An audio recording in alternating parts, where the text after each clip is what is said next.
Spherical conducting cell है। तो spherical है मतलब कुछ इस तरह से है,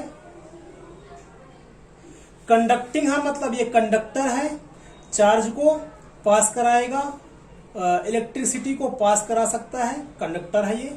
और शेल है, शेल आप समझ सकते हो, शेल जो होता है वो स्फेयर होता है एक प्रकार का, बट खोखला होता है, हालो होता है। जैसे कि ये है, तो इस पे मान के चलिए हमने कुछ इस तरह से कर दिया, थोड़ी सी इसको हमने मोटा ले लिया, थोड़ा सा हमने इसको इस तरह से कर दिया, इस तरह से मान के चलिए कुछ इसी तरह से कर दिया और ये पूरा का पूरा ये कंडक्टर है, मेटल का बना हुआ है। मेटल ही क्या होते हैं, कंडक्टर होते हैं। तो कुछ इस तरह से है। तो साफ साफ देखने के लिए हम इसको ऐसा ना बना करके कुछ ऐसा बनाएंगे, कुछ ऐसा बनाएंगे, ऐसा, जिसमें ये सारा क्या है, भरा हुआ है, और ये क्या है, अंदर स्पेस है, खाली है, खोखला है, ये हालो है ये तो इस तरह को बोलते हैं कि सेल बन गया, ये शेल बन गया आपका, जिसकी अंदर की रेडियस दे रखी है उसने R1 और बाहर की जो रेडियस है उसने दे रखा है, कितना है, R2। Has a charge Q, तो इस सेल को Q चार्ज मिला हुआ है, तो इस सेल को दे दिया गया है Q चार्ज। तो हमें पता है कि कोई भी कंडक्टर है कुछ इस तरह का, यदि उसको हम चार्ज देते हैं तो वो चार्ज पूरी बॉडी में ऊपर ऊपर फैल जाता है, अर्थात ये जो चार्ज है वो यहां पर होगा। यदि हम मान लें कि Q क्या है, प्लस में, तो ये प्लस का चार्ज जो होगा ये ऊपर ऊपर इस पूरी बॉडी में फैल जाएगा। यही इसकी प्रॉपर्टी होती है। चार्ज जो है वो बॉडी के अंदर नहीं जाता है, वो बॉडी के ऊपर ही फैला रहता है। मान के चलिए आपके पास कोई ये ब्लॉक है, इसको हमने चार्ज दे दिया है, तो ये चार्ज ऊपर ऊपर ही फैल जाएगा। अगर मान के चलिए ये कुछ ऐसा है, या क्यूब जैसा ही बना लें इसको हम ऐसे क्यूब जैसे बना लें, ठीक है, इसके ऊपर ऐसे कुछ, तो जो चार्ज देंगे तो वो चार्ज ऊपर ऊपर ही फैल जाएगा, लेकिन अंदर जो चार्ज है वो अंदर नहीं जाएगा। ये इसकी प्रॉपर्टी होती है। तो इस तरह से हम कह सकते हैं कि इस शेल के ऊपर ऊपर बॉडी में ये चार्ज पूरी तरह से डिस्ट्रीब्यूट हो जाएगा, अंदर इसके चार्ज नहीं होगा। आगे कह रहा है ए पार्ट में कि a charge cube is placed centre of the cell, अर्थात इस जगह पर, इस प्लेस पर एक क्यू चार्ज भी दे दिया गया है। आगे पूछ रहा है कि what is the surface charge density inner और आउटर। तो सरफेस चार्ज डेंसिटी जो होती है उसको जो है अधिकतर हम सिग्मा से डिनोट करते हैं। किसको? सरफेस चार्ज डेंसिटी को।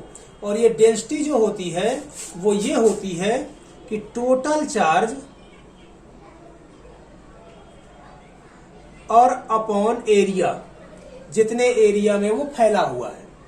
ठीक है, आपने लेंथ में भी पढ़ा होगा, लेंथ में क्या करते हैं, लैम्डा से डिनोट करते हैं, और टोटल चार्ज अपॉन जो उस रॉड की लंबाई होती है उसमें, जैसे मान के चलिए ये है, इसको हमने चार्ज दे दिया Q, तो ये Q चार्ज पूरे रॉड में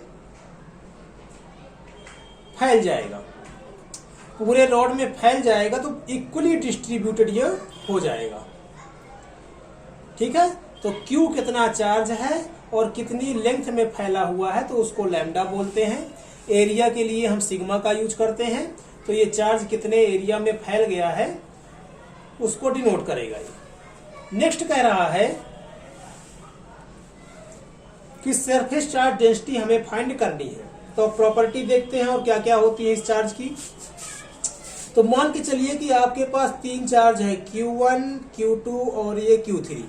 एक स्फेयर ये है, एक स्फेयर ये है, और एक स्फेयर मान के चलिए आपके पास ये है। तो Q1 का जो इफेक्ट होगा, जो Q1 का इफेक्ट होगा, वो Q1 का इफेक्ट इस बॉडी पर भी होगा, इस वाली बॉडी पर भी होगा, और इस वाली बॉडी पर भी होगा। ठीक है, जो Q1 का इफेक्ट है, 1 वाले का जो इफेक्ट है वो तीनों बॉडी में होगा। जब Q2 की बात करेंगे तो Q2 का इफेक्ट इस बॉडी में होगा और ऊपर वाले में होगा, मतलब इस बॉडी में होगा और इस बॉडी में होगा, और जो Q3 का इफेक्ट है वो इसके ऊपर वाले पे होगा।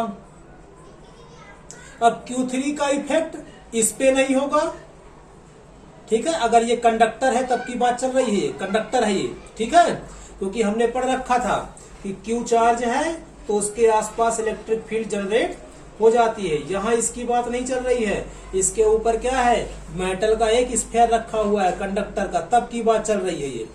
तो इस Q2 का इफेक्ट इसके अंदर वाले पे नहीं होगा अर्थात Q1 पे नहीं होगा, Q3 का इफेक्ट इसके अंदर वाले पे नहीं होगा अर्थात Q2 Q1 पे नहीं होगा, ठीक है, और बाहर वाले पे होगा। तो इस तरह से हम कह सकते हैं इस प्रॉपर्टी का यूज करके हम कि जो Q का इफेक्ट है, जो Q का इफेक्ट है वो अंदर वाले लेयर पे भी होगा और बाहर वाले लेयर पे भी होगा, अंदर वाले स्फीयर पे भी होगा और बाहर वाले स्फीयर पे भी होगा Q का इफेक्ट। लेकिन इस Q का इफेक्ट, इस वाले Q का, कैपिटल Q का इफेक्ट बाहर बाहर तो होगा लेकिन अंदर इसका इफेक्ट नहीं होगा। ये प्रॉपर्टी होती है। तो हम निकालेंगे सिग्मा 1 किसके लिए, अंदर वाले के लिए, या फिर अंदर वाले के लिए लिख देते हैं इनर, इनर का ही पूछा है उसने। तो इनर टोटल चार्ज कितना है इनर में, तो इनर में टोटल चार्ज जो होगा वो Q होगा और जो इसका एरिया होगा तो वो हो जाएगा 4 पाई R1 स्क्वायर। इसी तरह से जब हम बाहर वाले का लेंगे, बाहर वाले का, तो उसमें टोटल चार्ज कितना होगा, इस Q के कारण भी होगा और साथ में इस Q के कारण भी होगा। अभी जो बनाया था उससे आप समझ सकते हो, ठीक है, फिर से देख लेते हैं।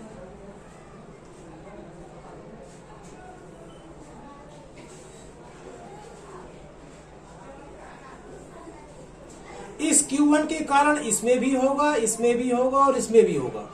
इस Q2 के कारण इसमें होगा और इसमें होगा, लेकिन अंदर वाले पे नहीं होगा। तो यही Q2 का काम कौन कर रहा है, Q। तो Q का जो चार्ज होगा, Q का जो इफेक्ट होगा वो अंदर ना होकर के कहाँ होगा, बाहर बाहर होगा। और इसका एरिया ले लेते हैं। तो एरिया आपको पता है स्फीयर का एरिया क्या होता है, 4 पाई R स्क्वायर होता है, और इसमें रेडियस कितनी है R2, तो कितना हो जाएगा R2 का स्क्वायर। अब एक चीज और आपको बता दें हम, वो ये होती है कि जो ये चार्ज है ये कैसे जा रहा है, तो ये इंड्यूस्ड हो रहा है। इंड्यूस्ड में हमें टच कराने की नीड नहीं होती है। आप कह सकते हो कि Q का जो है, Q तो यहां पे रखा हुआ है और ये बाहर क्या है, स्फीयर है, इससे टच नहीं हो रहा है, तो चार्ज कैसे पहुंच गया। तो इससे इस पर चार्ज बिना टच कराए, बिना कांटेक्ट कराए पहुंच रहा है। वो हो रहा है इसके इंड्यूस्ड इफेक्ट के कारण। इंड्यूस्ड शायद इस क्वेश्चन में कहीं पर होगा भी नहीं है, ठीक है, लेकिन हो किसके कारण रहा, इंड्यूस्ड के कारण। इस Q के कारण इस स्फीयर पर जो चार्ज आ रहा है वो इंड्यूस्ड के कारण आ रहा है। और कैसे आता है वो भी देख लीजिए। मान के चलिए कि ये Q किसका है, प्लस का, ये Q किसका है, प्लस का। तो इसके चारों तरफ जो पहला सरफेस होगा उस पे माइनस चार्ज डेवलप हो जाता है, और इसके आउटर की तरफ, इसके आउटर की तरफ ये पूरा क्लोज है, ये पूरा सॉलिड है, सॉलिड है तब की बात कर रहे हैं। तो माइनस है तो बाहर की तरफ कितना इंड्यूस हो जाएगा, प्लस वाला, बाहर की तरफ इंड्यूस हो जाएगा प्लस का चार्ज। ये ठीक ऐसे ही है कि जैसे कि मान के चलिए हमने कोई चार्ज ले लिया यहां पर Q,